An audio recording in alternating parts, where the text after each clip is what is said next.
আফ্রিকার দেশ সুদানের দারফুর অঞ্চলে একটি মসজিদে ড্রোন হামলায় অন্তত ৭৮ জন নিহত হয়েছেন। স্থানীয় জ্যেষ্ঠ স্বাস্থ্য কর্মকর্তার কাছ থেকে এই খবর পাওয়া গেছে। দারফুরের এলুফাশের শহরের একটি মসজিদে গতকাল শুক্রবার ফজরের নামাজের পর এই হামলার ঘটনা ঘটে। এর পেছনে paramilitary rapid support force RSF জড়িত বলে মনে করা হচ্ছে। তবে সংগঠনটি এখনো তাদের দায় স্বীকার বা অস্বীকার কোনোটাই করেনি। সুদানের দারফুর অঞ্চলে দেশটির সেনাবাহিনীর সঙ্গে ২ বছরের বেশি সময় ধরে আরএসএফ এর লড়াই চলছে।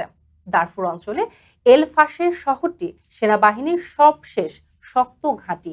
শহরটি পূর্ণ নিয়ন্ত্রণ নিতে অগ্রসর হচ্ছেন আরএসএফ এর যোদ্ধারা। শহরটিতে ৩ লাখের বেশি বাসিন্দা আটকা পড়েছেন। স্থানীয় একজন বাসিন্দা বিবিসিকে জানান, ফজরের নামাজের পর মসজিদে ড্রোন আছড়ে পড়ে। চোখের পলকে অনেক মানুষ হতাহত হন। স্বাস্থ্য সেবা সংশ্লিষ্ট সূত্রটি গতকাল জানায় ৭৮ জন নিহত হয়েছেন, আহত হয়েছেন ২০ জন। মসজিদ ভবনের ধ্বংসস্তূপ থেকে এখনো উদ্ধার কাজ চলমান প্রক্রিয়ায় রয়েছে।